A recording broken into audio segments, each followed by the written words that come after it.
Please give an energetic and warm welcome to Prabhu Goranga Das ji.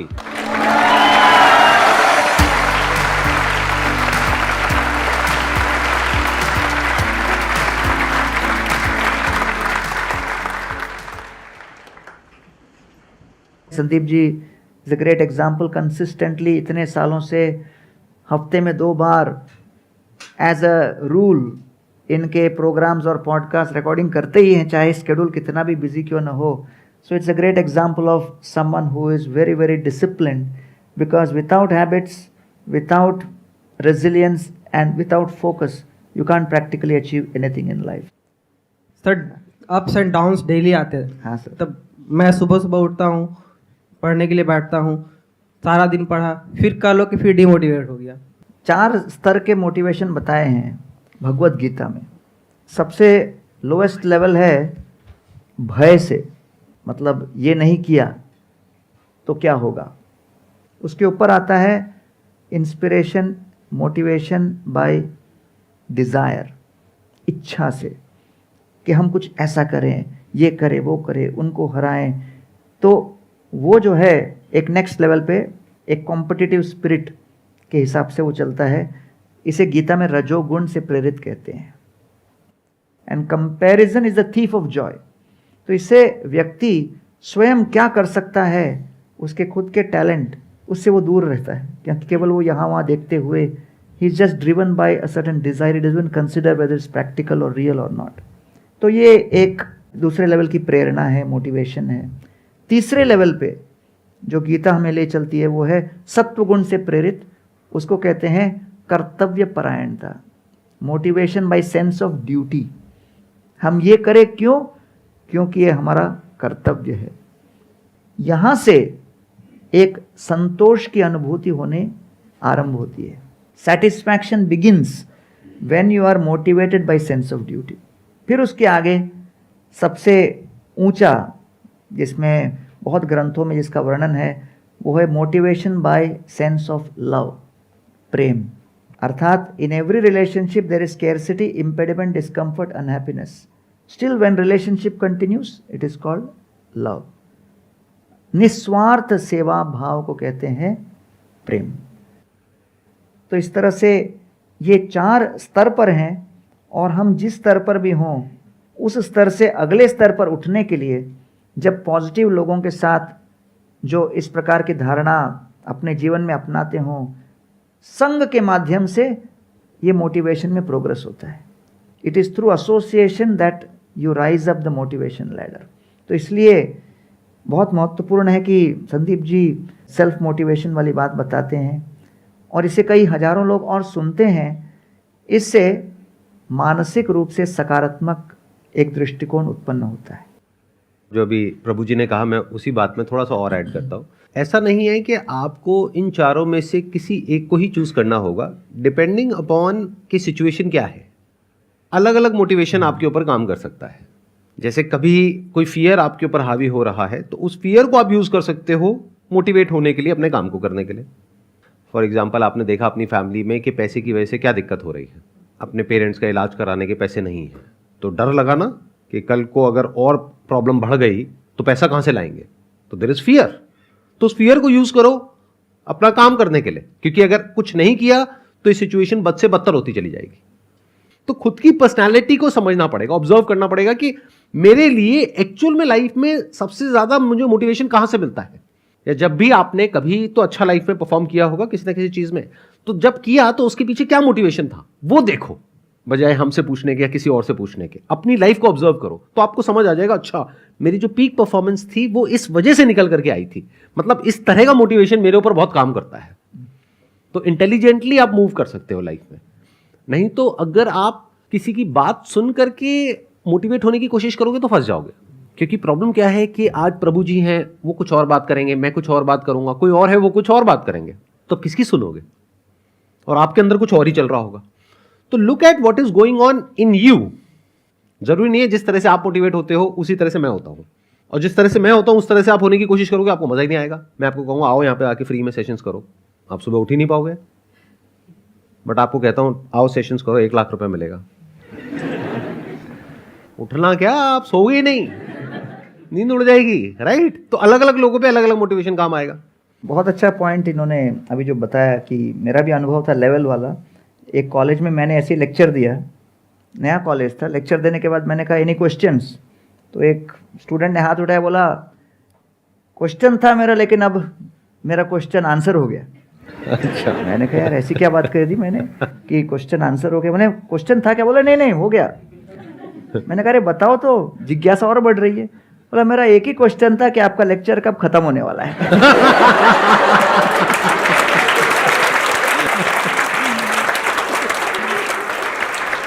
तो इसलिए मैं समझ गया भाई 45 मिनट्स मैंने इतना फिलॉसफी सुनाया, लेकिन वो अपने लेवल से उसको प्रोसेस कर रहा है। हरे कृष्ण प्रभु जी, मैंने अभी इस्कॉन ज्वाइन करा है, तो मेरा क्वेश्चन ये था कि वहाँ पे जब हमें चैंटिंग करवाते हैं तब तक तो नेगेटिव थॉट्स माइंड में नहीं आते हैं, उसके बाद माइंड फिर वही कचरा भर लेता है। आपको समझना चाहिए सबसे पहले स्पिरिचुअलिटी क्या है, क्योंकि यहाँ पर आप लोग बहुत से जिज्ञासु लोग आए हैं और सर भी इतने सेशंस कर रहे हैं। तो व्हाट एग्जैक्टली स्पिरिचुअलिटी, क्योंकि आज भारत में देखा जाए कई बार, जैसे मैं लेक्चर दे रहा था MIT बॉस्टन में, तो लेक्चर के बाद एक प्रोफेसर आके मेरे को बोलता है, अरे आप बताया आप IIT से हो लेकिन गीता के ऊपर आप लेक्चर दे रहे हो, समझ में नहीं आता आप क्या हो, इंजीनियर हो, डॉक्टर हो, क्या हो? मैंने कहा सर आई एम वैदिक साइकेट्रिस्ट, अर्थात हम मन की चिकित्सा का कार्य करते हैं, तो हम भी हेल्थ केयर में हैं। तो WHO ने जो डेफिनेशन दिया हेल्थ केयर का, it's a perfect synergy between body, mind and spirit. What is the issue which spirituality is trying to solve? The greatest cause of fear. ये भय को दूर करने के लिए एक उपाय दे रहा है। मन के अंदर जो भय उत्पन्न होता है, उस भय के निवारण के लिए आध्यात्म के अंदर उपाय दिए गए हैं। तो प्रश्न उठता है ये भय का कारण क्या है? The root cause of fear is change. एक ही शब्द, चेंज अर्थात परिवर्तन। किसी भी प्रकार का परिवर्तन, किसी भी स्तर का परिवर्तन, छोटा बड़ा परिवर्तन, परिवर्तन की आशंका, और तुरंत मन के अंदर वो भय की लहरें उठने लगती है। तो इसीलिए आत्म, शरीर, जाया, पति पत्नी, सुता, बच्चे, आगार, घर, पशु, गाड़ी, द्रविण, धन, बंधुषु, सामाजिक स्वीकृति, सोशल एक्सेप्टेंस, राज्य, करियर, इन्फ्लुएंस, ये 8 बातों को बटोर कर उनके ऊपर नियंत्रण करने के लिए हम प्रतिक्षण प्रयत्नशील रहते हैं। But these 8 are constantly changing and the possibility of this change and the actual change causes fear. तो इसलिए ये जो परिवर्तन है, इससे बचने के लिए, परिवर्तन तो होगा लेकिन ये परिवर्तन होते हुए भी इसके एक ऊपर स्तर पे आकर परिस्थितियों को देखने के लिए, जैसे फ्लाइट से अगर ऊपर चलते हैं दिल्ली के, तो ऊपर से जब देखते हैं तो फिर हम नीचे के हर प्रकार के अशांति से ऊपर उठते हैं। तो जैसे एक हमारे, मैं जब ज्वाइन हुआ मंदिर में तो मुझे किचन में भेजा गया सेवा करने, तो मैं किचन में ज्वाइन हो गया। तो 1-2 हफ्ते के बाद एक और व्यक्ति को भेजा गया नया नया, वो भी ब्रह्मचारी ज्वाइन हुआ, तो उसको भी बोला किचन में करो सेवा। तो मैंने उसको चपाती बनाने लगा दिया। 1 हफ्ते के बाद मेरे पास आके बोलता है, मैं इतना बड़ा स्पीकर हूँ, मैं यहाँ पर आया था सनातन धर्म का प्रचार करने, चपाती बनाने नहीं। तो मैंने कहा यार मुझे क्यों बोल रहे हो, मैं भी वही कर रहा हूँ। आप और मैं चर्चा करके क्या होगा। फिर 3 दिन बाद फिर कंप्लेंट किया, मैं कथा करने आया, चपाती बनाने नहीं, आप लोग मेरे टैलेंट को नहीं पहचान रहे हो। फिर 1 महीने बाद आकर बोरिया बिस्तर आके बोलता है मैं लेके जा रहा हूँ, सब घर जा रहा हूँ। मैंने कहा जा रहे हो क्यों? क्योंकि आप लोग मेरे टैलेंट को नहीं पहचाने, मैं यहाँ पर स्पीकर बनने आया, चपाती बनाने नहीं। चला गया। बहुत मैंने उससे निवेदन किया कि भाई थोड़ा रुको, धीरज रखो, चला गया। 10 साल बाद मैं कोई प्रोग्राम में गया था, मुझे भागा भागा आके मिला, बोलता है मंदिर छोड़ के जाने के बाद शादी किया, शादी के बाद पत्नी को बैक पेन हो गया, घर पे रोज चपाती मैं ही बनाता हूं।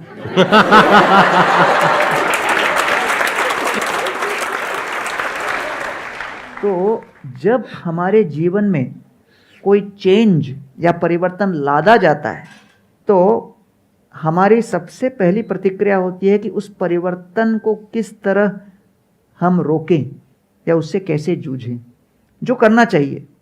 तो उसे कहते हैं भौतिक स्तर पर जो कोई भी प्रयास हो आप करें, लेकिन साथ साथ आध्यात्म कहाँ आता है? जब भरपूर प्रयत्न के बाद भी जब आपकी परिस्थितियां आपके वश के परे हों, तब व्यक्ति परिस्थिति तो खो देता है, धन खो देता है, प्रतिष्ठा खो देता है, संबंध खो देता है, किसी न किसी की मृत्यु वो खो देता है व्यक्ति को। लेकिन इसके बाद सबसे महत्वपूर्ण एसेट जिसको वो खोता है वो क्या है? आशा, होप। तो उस आशा को खोने से बचाने के लिए आध्यात्म काम आता है। एक तरीका तो ये है कि आप अपने आप को इतना कैपेबल बनाओ कि आप किसी भी सिचुएशन से लड़ सको। लेकिन ये भी बात सच है कि बहुत सारी सिचुएशंस ऐसी भी होती हैं लाइफ में जहां पर हमारा कंट्रोल नहीं होता है, जहां पर जा करके इंसान एक्चुअल में हार जाता है। उस वक्त आपको स्पिरिचुअलिटी की ज़रूरत है, या फिर जहां आप जाते हो, जैसे आपने बोला कि जब आप वहां पे जाते हो तो आपको बड़ा अच्छा फील होता है, ये भी कोई कम नहीं है। बिल्कुल ऐसा है कि आपको बैक पेन हो रहा है और आप किसी ऐसी जगह पर गए, वहां पे जाते ही बैक पेन ठीक हो गया, तो ये क्या कम है अपने आप में देखा जाए तो?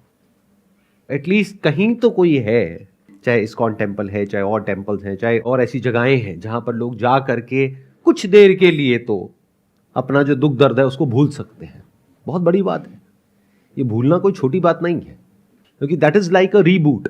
जैसे फिजिकली हमको थकान होती है, उसका क्या इलाज है? नेचर ने एक इलाज दिया है, दैट इज स्लीप। नींद आती है, सुबह उठते हैं, फ्रेश हो जाते हैं। सोचो नींद ना आए 1 दिन, 2 दिन, 5 दिन, 10 दिन, हालत खराब हो जाएगी ना। ऐसे ही जब माइंड डिस्टर्ब्ड है, एजिटेटेड है, तो उस वक्त अगर कोई ऐसी जगह हो, कोई ऐसी स्पेस हो जहां पर जा करके आपको अच्छा फील होता है कुछ देर के लिए, बहुत बड़ी बात है। ये ऐसी जगह होना ही बहुत बड़ी बात है। तो that's why we must respect such places and such people जो इस तरह की जगह प्रोवाइड कर रहे हैं। So really beautiful explanation. Because you know, इसमें मैं just conclude करता हूँ कि there are 2 options when you are down. Either you take a pill or you change your perspective. So pill versus perspective. तो गीता में जो है पर्सपेक्टिव बदलने वाली बात बताई है। तो लोग, एक बार कोई मेरे से आर्ग्यू कर रहा था कि सर आप तो केवल अर्जुन अर्जुन अर्जुन करते रहते हो, दुर्योधन भी कितना अच्छा एडमिनिस्ट्रेटर था, उसको आप लोग केवल आलोचना करते रहते हो, keep criticising Duryodhan, that's not fair to Duryodhan. मैंने कहा आप घर पे अपने बेटे का नाम दुर्योधन रखोगे? वो कहते नहीं। पोते का रखोगे? बोले नहीं। क्यों? तो सोच के बोलता है कुछ तो गड़बड़ था उसमें। तो in terms of competence, Duryodhan और Pandav they were competent administrators, लेकिन यहाँ समस्या आ रही है चरित्र की। तो इसलिए जो मोटिवेशन के साथ दुर्योधन था, दुर्योधन का अर्थ क्या है? One who is always fighting for the wrong cause. Duryodhan गलत कार्य के लिए जो हमेशा प्रेरित रहे। And what was his cause? Preserve my ego. तो इसलिए जो ये बताया है बहुत ही इम्पोर्टेंट है कि हर परिस्थिति में अपने दृष्टिकोण को बदलने का प्रयास करें।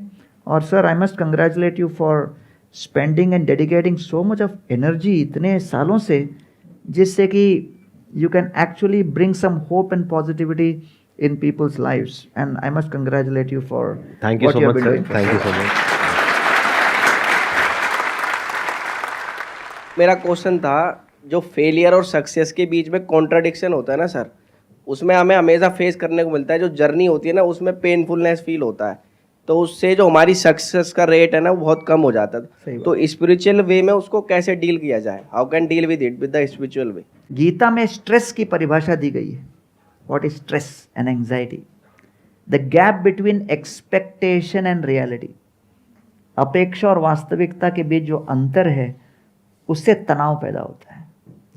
तो जन्माष्टमी तो सब मनाते हैं और मंदिरों में जाकर बहुत उत्सव मनाते हैं, खुशियों का दिन है, लेकिन उस दिन लोग गौर नहीं करते कि वसुदेव और देवकी के 8वां पुत्र कृष्ण के पहले 6 पुत्र कंस ने अपने हाथ से उनकी हत्या की। तो एक पुत्र का निधन कितना दुख से भरा होता है। तो सोचिए 6 पुत्रों के निधन को उन्होंने सहन किया।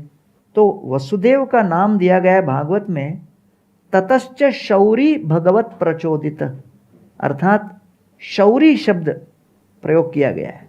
शौरी मीन्स शूरवीर, शौर्य प्रदर्शन जिन्होंने किया, वन हु इज ब्रेव।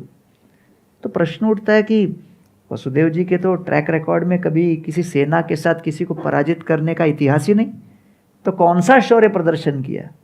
उनका शौर्य प्रदर्शन ये था कि चाहे उनके पुत्रों की समाप्ति हो, पुत्रों का नाश हो, संपत्ति का नाश हो, साम्राज्य का नाश हो, यश का नाश हो, संबंध का नाश हो, किसी का भी नाश हो, लेकिन वसुदेव जी ने अपनी आशा का नाश होने नहीं दिया।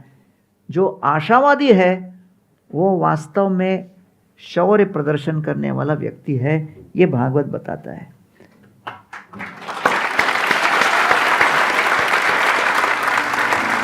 थैंक यू सो मच जी यहाँ पर आने के लिए, मुझे बहुत अच्छा लगा आपसे मिल करके।